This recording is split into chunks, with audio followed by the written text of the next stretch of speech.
What's happening, everybody? Welcome to a live Thursday edition of Syracuse Sports. You got Brent Axe, you got Chris Carlson, we got you, our Syracuse Sports Insiders, ready to chime in on all things Syracuse sports. And two big things on our mind today that we are going to discuss. We'll sort through the rubble a little bit more of Syracuse's 29-point loss to Duke, but not only that, but kind of the big picture questions that are getting asked a little more intensely after that loss and will continue to be asked intensely as long as Syracuse continues to hover under 500 here. Syracuse offensive coordinator Jeff Nixon got a contract extension today. Nice little bonus for SU football fans today. So what does that mean about the commitment that Syracuse is making to continuing a winning product here in football? Chris, great to have you back. Maybe not so great. It's funny, it's National Optimism Day. And I don't know how many people are feeling that in Orange Land after watching Syracuse lose to Duke last night, 83-54, their worst loss of the season, 29 points. I think you put it really well in your column today on syracuse.com. Probably the worst part about that is it was kind of inevitable. While there was some buzz in the building last night, and you never know with sports, you got to watch the games and see how they play out. Like, I think most people on both sides of the equation walked in or watched that game last night kind of knowing like that was coming, and you never want to be that predictable in that sense to not even be in the same zip code as a team like that. But that's what we saw last night. Yeah, it's hard because that game was so unpredictable, right? When Syracuse first joined the ACC, like you didn't know what was going to happen when these two teams played. And then, I give credit for the folks that were in the JMA Dome. Like, it was a good crowd. The students showed up. But it almost felt like when they were getting excited, like it wasn't like a real roar, like they were cheering at the right times to get cheered. But I expected Malik Brown to get the Joe Girard, yes, if not worse. Like, I expected it to be bad. And I thought Cooper Flagg would get booed bad. And it was just, they booed. But they were going through not the motions. On them. Yes. Yeah. They were. That's what it felt like. They were cosplaying as a big rivalry game, right? And I got to say, there was about 10 minutes there where, and maybe it's just because of where we sit at the Dome, like we're immersed in the student section in a way, and the student section by 6 o'clock filled bottom and top, and they were into it, and they had signs, and they were doing their student thing, which was great. There were over 4,000 students at that game last night, and certainly it felt the buzz and an energy at the Dome that had not been there all year long, clearly. And I'm like, for a minute, I was like, sports, right? Sports. Maybe it'll just be a good game. Something's going to happen. Like, you just got that feeling. It's 37-23 at halftime, and you're kind of like, I don't know if Syracuse can crawl out of this hole, but it could have been worse. Certainly not the full throttle Duke that I've seen plenty of times this year. And Cooper Flagg's not exactly out there looking like a number one pick, though he's clearly the best player on the floor. And then the second half came, and So let me start there. Like, what was the most depressing part of last night? Let's look at that, and then we'll broaden this out and look big picture a little bit more. Because to me, Chris, it was kind of at the end of the second half when Duke had 3 straight breakaways on dunks, and you could just see whatever air was left in Syracuse's tires just completely deflate. And now we're just in the schoolyard, and we're just like putting rubbing the final salt in the wound of that game. I just think it was just how overwhelmed they looked by Duke's length and athleticism. Like, it just looked like, it looked like a high school team playing a JV team. Like the caliber of the athletes on the floor for the two teams did not look close to me. Just so far apart. Cooper Flagg had 11 points and 5 rebounds, had a nice game, had a nice drive to the past Naheem McLeod. Poor Naheem was actually playing pretty well lately. Syracuse is getting some quality minutes out of him, so shout out to Naheem. But that gliding on the baseline dunk that he had, that's the Cooper Flagg moment I was waiting for. And I think a lot of people were waiting for. And it's like, okay, that's why he's going to be the number one pick. You had also another great story about Cooper Flagg and There was a young lady there who had beaten brain cancer, and there's a great photo that our Dennis Net took of this. She had a sign about meeting Cooper Flagg, and she got to meet with him. And Chris, when I walked out of the press room after the initial press conferences by the coaches going to the locker room, you could just see the people kind of hovering over the tunnel waiting for Cooper Flagg. Like, when stars come through, I've seen these stars come through. You've seen them come through. You just kind of know the buzz that's in the building. But everything we're talking about here is about Duke and not about Syracuse. And Syracuse not being on the level of Duke, which once upon a time, when this series started, they absolutely were, could beat Duke, did beat Duke in these games, felt bigger, they were bigger, and it was the social event in this town. That's over. Duke is just another game. And even when they weren't as good as Duke, right? Like the John Gillen, Andrew White team was not as good as Duke. Like that was not vintage Syracuse. But like they were able to muster up something special for that game. Like for that night, they were capable of raising their level of play to compete with Duke for a night. Maybe not over the course of a season, but for a night. And like this version, there was no sign that like ceiling exists anywhere. No, it's just not there. Not at all. And they've lost 10 in a row. 9 of those 10 have been by double digits, right? The Duke just does not have almost an easier opponent on the schedule right now than Syracuse. John Shire was nice last night, and he said Syracuse still is the college brand, and everything that a coach has to say, right? But I was just like, you're patting us on the head and saying it's nice to see you again. But man, they are just dominating Syracuse. So couple of things here, Chris. I think one of our insiders kind of hit on what we want to discuss here. Bruce Kay says John Wildhack and the administration need to make major changes to the basketball program. Funding and additional significant investments are absolutely imperative. Okay, so hold that thought, because I want to play a clip from last night as well. There were some big picture issues that came up last night. And Chris, I want to know what you were thinking when Adrian Autry was saying this. We got to keep building this thing. And obviously, when you talk about when we got into this league, college was different. Everybody needs to understand that. College is different. All right? College is different. It's not what it used to be. All right? So that's the reality, and everyone, for us, we're not doing any different. Everybody's going through it, not everybody, but most, you got to kind of reshape this and get this thing going. And we will. And we will. Chris, what were you thinking as Adrian Autry's kind of sending us the memo we already got? Oh, college is different these days. Why didn't anybody inform me of this, right? Yeah.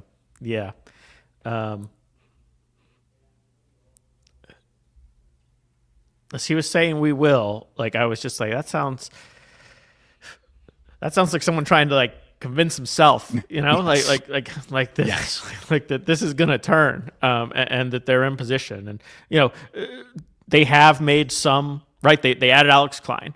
They are in better position to deal with the portal this year than they were last year when their portal haul was not good. They did not do a good job with their transfers, right?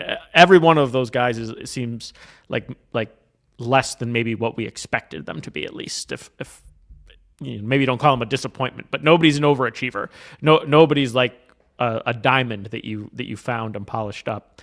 So they've got Alex Klein on board. NIL is one or two big boosters away, right? You just need one. You just need one check. You just need one big fish to write one check, and NIL can be in a much better place. But I think I heard you say it maybe last night. We'll see, right? In terms of are we well positioned to deal with the current landscape of college sports? You can tell me yes, but I'm not going to believe it until you bring in a good portal class next year. Right. Look, here's the thing with basketball. It takes one guy, okay? Football kind of broke the rules. I get the importance of the quarterback position, and Kyle McCord was a unicorn. He was a transfer portal unicorn. He was a unicorn in a lot of ways. But, man, Kyle McCord is just the representation of how one guy can change the fortunes of a program, which is hard to do in football, and it took more than Kyle McCord, as we've covered. You need one dude, right? And the money is always there. Do they have it now? See, Bruce put it up there. Let me put the comment back up on the screen for a second here, because I think they've done all these things that they're asking, right? Make major changes to the basketball program. Okay, well, I wouldn't call Autry a major change to the program, but they did make a change from Boeheim to Autry. Funding and additional significant investments are imperative. They are doing that. You mentioned they hired Alex Klein, and they are putting additional resources into it. But it doesn't mean you're spending the money in the right ways. And the challenge is the school. Like right now, the school does not control NIL. Right? Correct. Correct. Like the school cannot go out and say, "Hey, we want to spend more money on transfer basketball players." Well, they can spend money on certain things. Look at what Duke brought last night. Mike Waters wrote about this. They're bringing their own chef and 2 buses just full of an entourage of what you can spend money on, what you can invest in. So it is possible, but NIL, correct. I know that's true, but bring me players. Yep. Bring me players. Yes. Right? Keep your omelets and bring me players. That's it. Don't underestimate those omelets, Chris. But that's it. I don't know if it's Kiyan Anthony. I don't know if it's Sadiq White. I don't know if it's Luke Fennell or Aaron Womack or an unknown name in the portal. But, man, it takes one dude. On the player front, they needed a center. They went out and got who was one of the most highest-rated centers in the portal, in Eddie Lampkin. They spent the money. It's actually higher than the going rate from what I understand, they've paid Eddie Lampkin. You need those dudes to step up in these games. Okay, not that Eddie Lampkin hasn't stepped up in other games, but you're not paying Eddie Lampkin $500,000 to have 2 points and 7 rebounds and have Naheem McLeod come in and be the guy against the biggest opponent on the roster, right?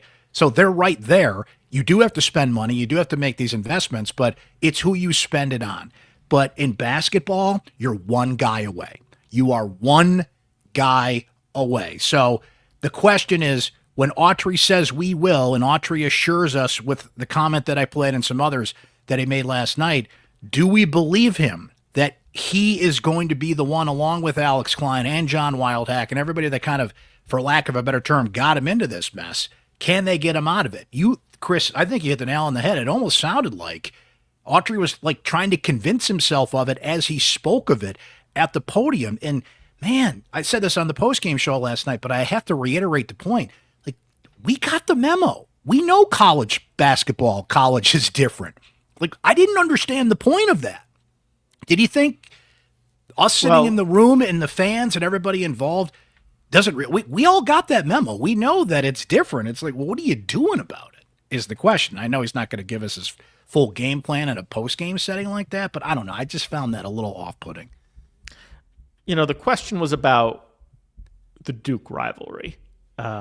Right, and Duke is certainly far more well-positioned than Syracuse was for this NIL era, with the with the importance of basketball to that school, with the number of well-heeled boosters who are willing to put money. They were, Mike Waters wisely wrote that they were the first school to hire a general manager and sort of recognize that. So like the changes in college sports, They created a bigger difference between Duke and Syracuse. If you want to say, like, why were you close to Duke 10 years ago and why are you so far apart now? But Syracuse is 4-8 right now in a bad ACC. They are 10-13 overall. The representatives of their collectives before the season said they were in the middle of the pack in the ACC in terms of spending.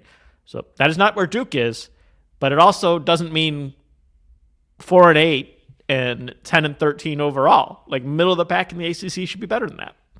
Absolutely. And college is different, right? And we hear about how important money is. I mean, the answer to all your questions is money, as it once was famously said. Okay, well, you're not going to make the tournament this year. There goes some of that revenue. You're not even going to make the NIT at this rate. They declined a bid to the NIT last year. They're not even going to qualify for it if they continue on this pace. 23,313 was the announced attendance last night. And I would like to stress the word announced. Again, the crowd was great. The people that showed were awesome. This is not an indictment on the people that showed up.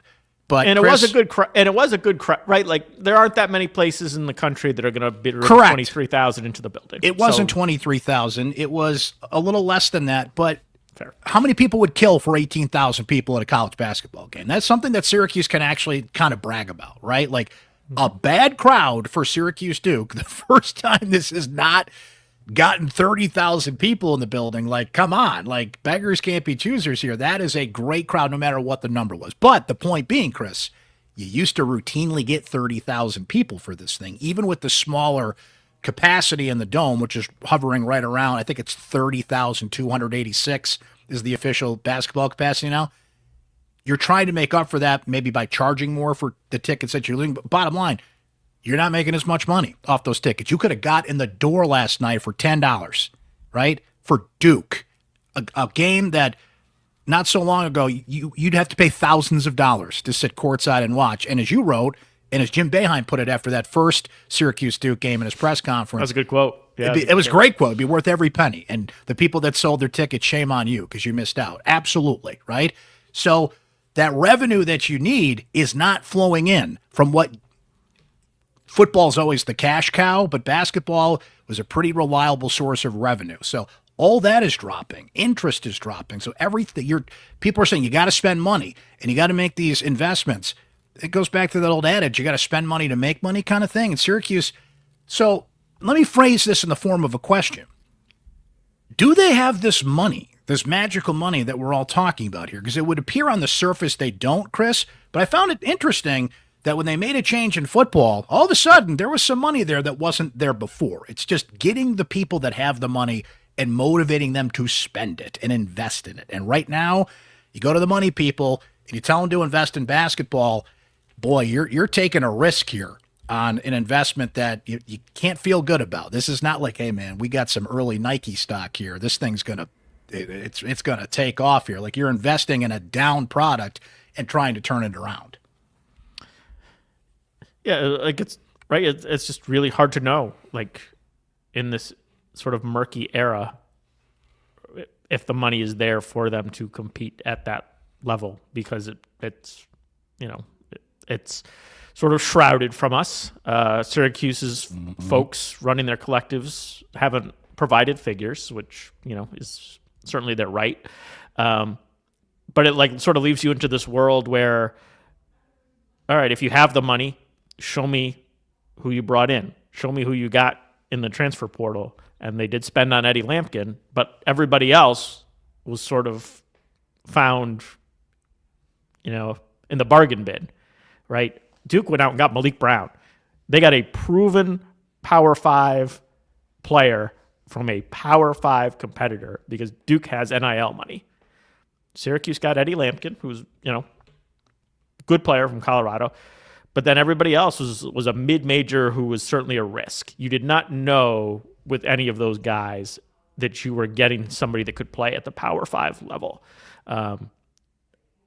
Certainly at Syracuse. And, we've seen that it's not they're not enough. Like, I know I don't want to put all this on them either, but like the talent level isn't where it needs to be. Well, and Chris, short of again a money purse, and the name I keep coming back to here, and I don't have any inside information on this. I'm asking rhetorically.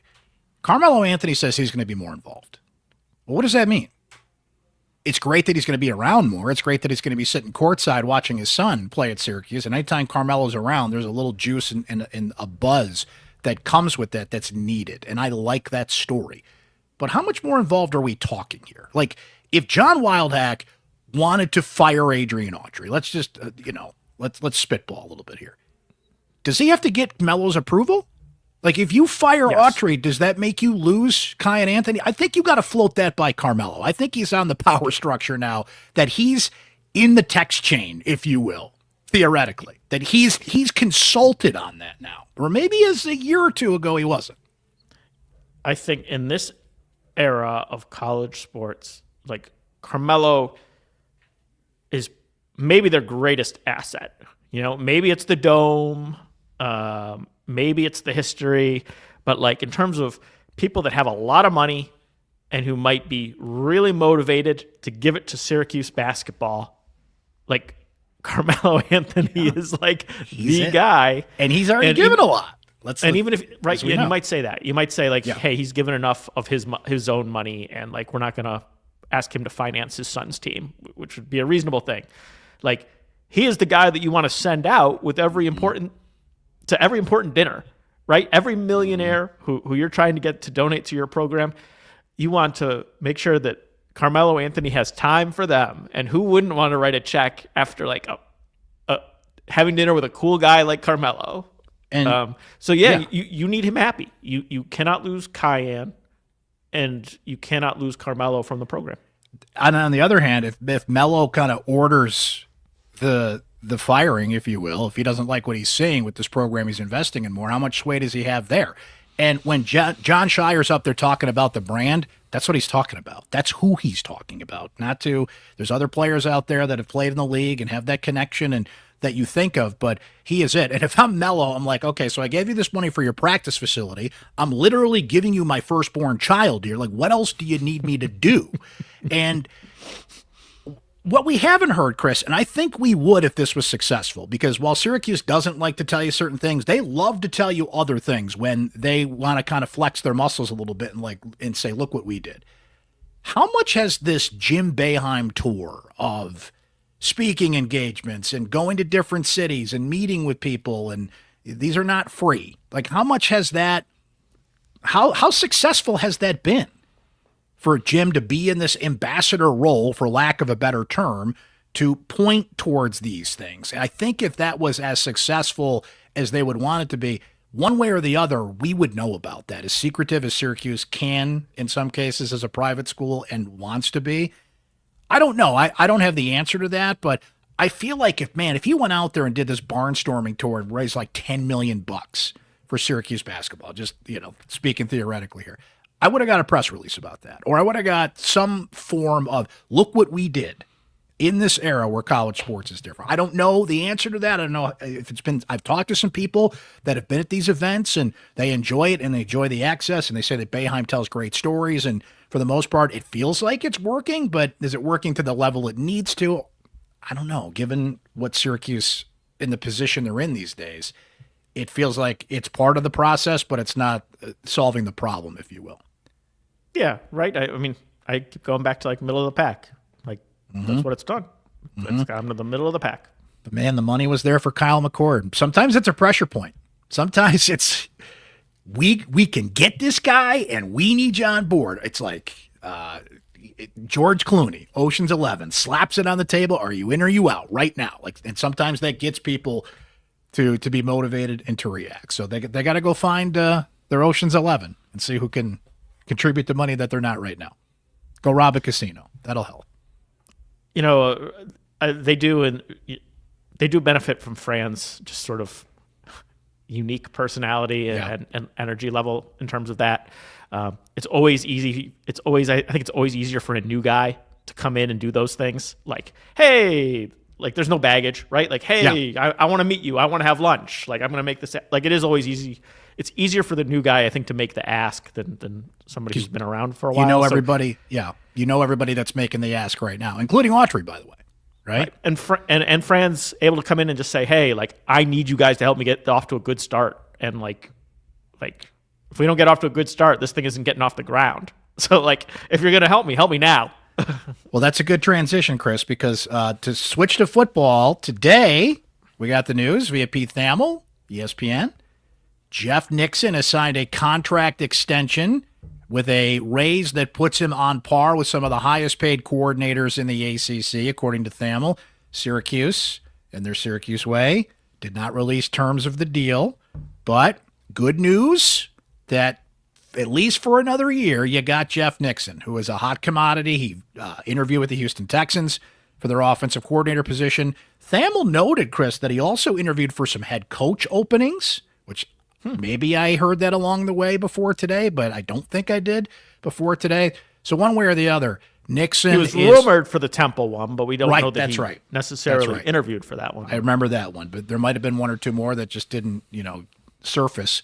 But the question here is, while we're talking about money, when you find money when you really need it, well, you had to give Nixon a raise. See, I think that's how we need to frame this.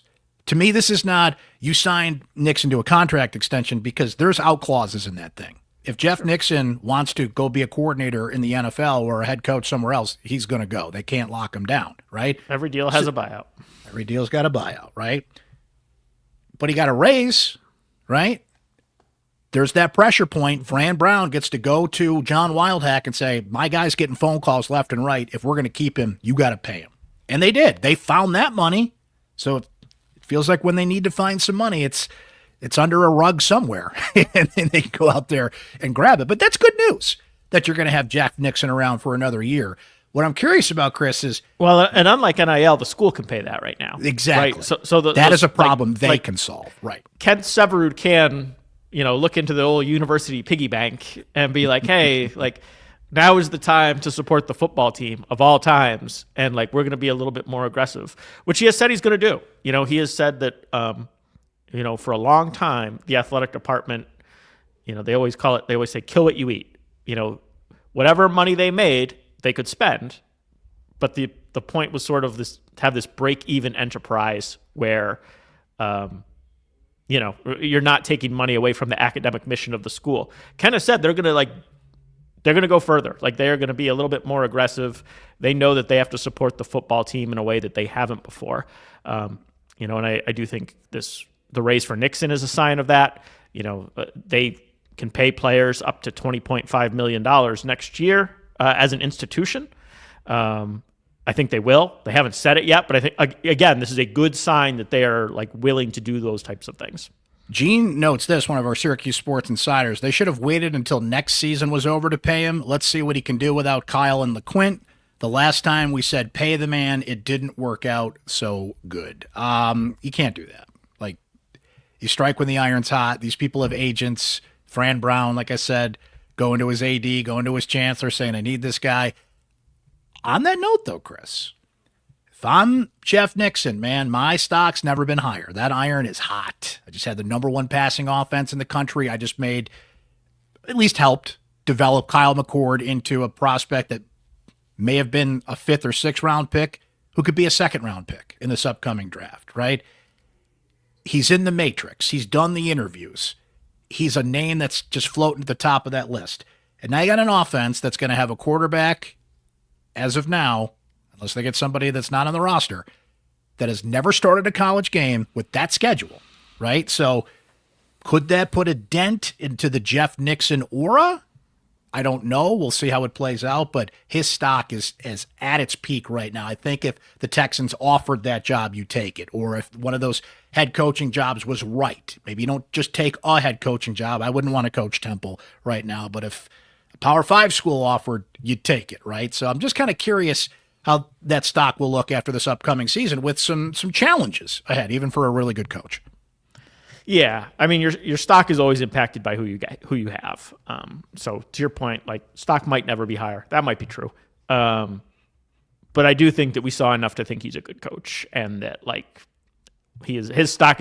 He is not a penny stock, right? His stock is not going to zero. LeQuint Allen became a much more all around, well developed player under him, and he took a lot of new pieces and meshed them into something pretty quickly, even though he did benefit from Kyle McCord and having a great quarterback, and that is a huge part of it. But I think we know he can coach. But there are a lot of guys there are a lot of guys that can coach, and the Jimmys and Joes help. A lot of I would say probably one of the loudest reactions last night at the Dome was when the football team came out with the Holiday Bowl trophy, went center court. Speaking of that NIL cash, Chris, you got to find it in every crevice you can.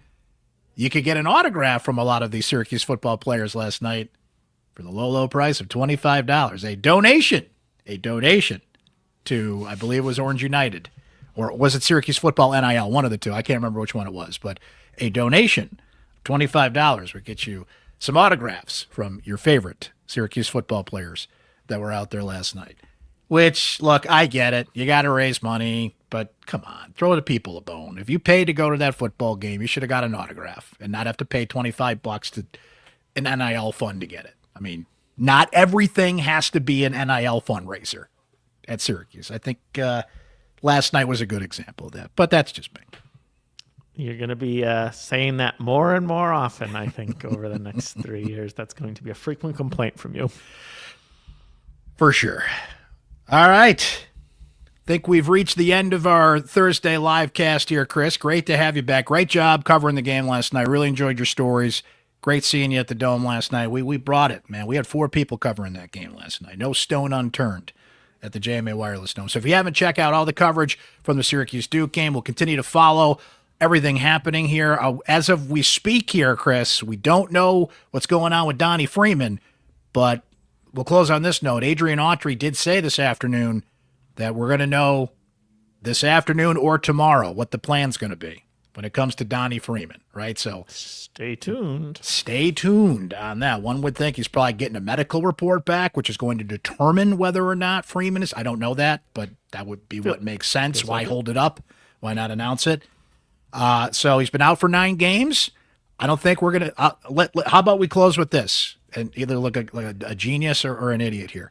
Are we going to see Donnie Freeman play in a Syracuse uniform ever again? Big, bold question there, Chris. Ugh. I'm gonna say no. I'm gonna say no. I don't think so. I think he shuts it down for this year, and then he's either in the draft or in the portal after the season. I don't get any pleasure in saying that, but I'm kind of getting that inkling. Yeah. No, I'm there with you. But no inside information. Just to make that clear. Pure speculation on my part, just kind of lining up what we know, and the information on this has been scant, but I don't know. I'm kind of getting that feeling at this point. And his stock is not in Chris McCullough territory right now. Chris McCullough is a natural comparison. They didn't have the same injury, and their circumstances weren't exactly the same, but McCullough played, I want to say 14 games in 2015. I think it was 13. It was one of those. Yep. Well, it was right around there. Still a first-round pick, 29th overall pick. Donnie played, how many games did Donnie play? Right about this. I think it was 16, maybe, right around there. And he's not a first-round pick right now. He could be up pick, but he's not a first-round pick at this point. So he's got a lot of decisions to make about his future, whether that's here at Syracuse or not. Sadiq White plays the same position, although they're not the same type of player. And he's had a lot to ponder here and a lot of time to do it, Chris, because he's been out for 9 straight games. So it seems like we're coming down the home stretch here of a definitive decision, at least on whether we're going to see him play again this year or not. And my again, no inside information. My somewhat educated guess on that is no. Which is a factor on this team too, by the way, to be fair with the criticisms we've laid out there. You lose JJ for 7 games. You've lost Donnie Freeman for 9 games. That's pretty significant injuries on a team. You need depth in college basketball, but those are big injuries. And those are 2 of the players that you expected to be among your better players, both of them. Even though, Freeman was a project, and we knew that, but super talented. You would hope that he would have grown over the course of the year. And JJ is very important, obviously.